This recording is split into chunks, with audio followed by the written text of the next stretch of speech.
Halo semuanya. Sebelumnya, karena ini video pertama di channel YouTube aku ingin memperkenalkan diri aku dulu. Nama aku Salsabila Cinta Arsila.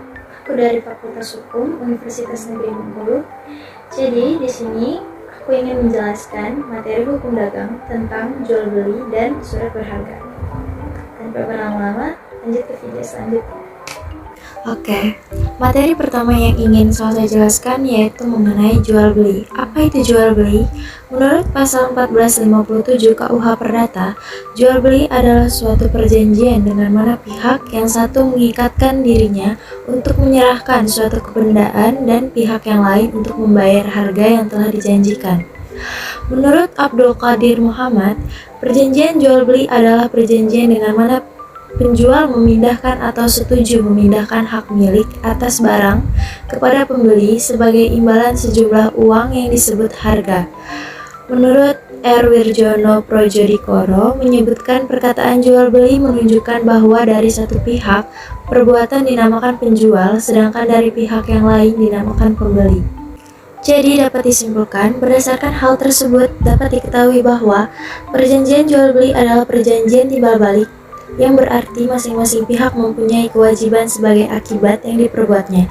Adapun penjual wajib menyerahkan barang yang dijualnya dan sekaligus berpihak atas pembayaran dari si pembeli. Selanjutnya yaitu unsur-unsur jual beli. Unsur pokok dalam perjanjian jual beli adalah barang dan harga, di mana antara penjual dan pembeli harus ada kata sepakat tentang harga dan barang yang menjadi objek jual beli. Suatu perjanjian jual beli yang sah lahir apabila kedua belah pihak telah setuju tentang harga dan barang. Sifat konsensual dari perjanjian jual beli tersebut ditegaskan dalam pasal 1458 KUH Perdata yang berbunyi, jual beli dianggap sudah terjadi antara kedua belah pihak seketika setelah mereka mencapai kata sepakat tentang barang dan harga, meskipun barang ini belum diserahkan maupun harganya belum dibayar. Adapun jenis-jenis jual beli yaitu jual beli percobaan, jual beli dengan contoh, jual beli dengan panjar, jual beli piutang dan hak-hak tidak berwujud lain, jual beli dengan hak membeli kembali, jual beli cicilan atau angsuran, dan yang terakhir jual beli warisan. Materi selanjutnya yaitu mengenai surat berharga. Apa itu surat berharga? Menurut Undang-Undang Nomor 7 Tahun 1992, surat berharga adalah surat pengakuan utang, wesel, saham, obligasi, sekuritas kredit, atau setiap derivatif dan surat berharga atau kepentingan lain, atau suatu kewajiban dari penerbit dalam bentuk yang lazim diperdagangkan dalam pasar modal maupun pasar uang. Selanjutnya, fungsi-fungsi surat berharga. Surat berharga berfungsi sebagai alat pembayaran, sebagai alat pemindahan hak tagih karena dapat diperjualbelikan, sebagai surat legitimasi atau surat bukti hak tagih, dan sebagai surat bukti investasi. Adapun contoh kasus yang saya ambil yaitu berdasarkan Putusan Pengadilan Negeri Medan Nomor 467/PD-T3G/280/Pengadilan Negeri Medan antara Tuan HS sebagai pihak penggugat dan Tuan DL sebagai pihak tergugat. Diawali dengan perjanjian kerjasama, Tuan HS dan Tuan DL membeli tanah kepada Tuan X, yang mana jual beli dilakukan secara notarial, yang dibuat berdasarkan akta pengikatan untuk jual beli dan surat kuasa. Sesuai akta tersebut, Tuan DL atau pihak tergugat sebagai pihak pembeli, tetapi seluruh biaya pembelian tanah tersebut dibayar oleh Tuan HS sebagai pihak penggugat.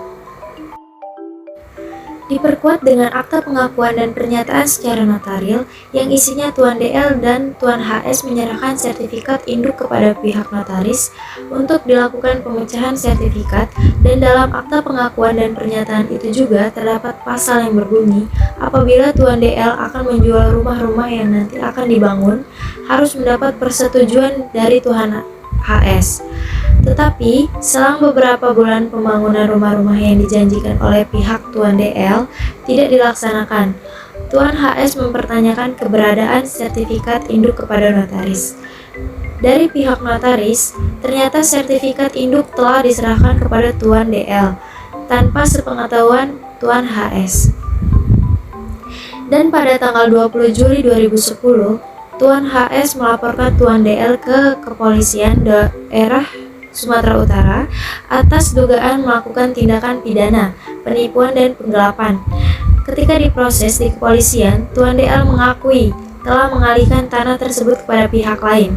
Jual beli tersebut dibuat secara bawah tangan yang telah dilegalisir oleh notaris dengan nomor 1442/Lek/2010 dan berkaitan dengan surat kuasa jual nomor 15 tanggal 21 Juni 2010 yang dibuat di hadapan notaris, dan peralihan tersebut tanpa sepengetahuan Tuan HS. Analisis kasus berkaitan dengan kasus putusan Pengadilan Negeri Medan nomor 467/PDT-G/2010/PN.MDN ini, pihak penggugat dan pihak tergugat menghadap kepada notaris membuat akta pengakuan dan pernyataan yang salah satu isi dari pasal tersebut menyerahkan sertifikat asli kepada notaris untuk proses pemecahan sertifikat.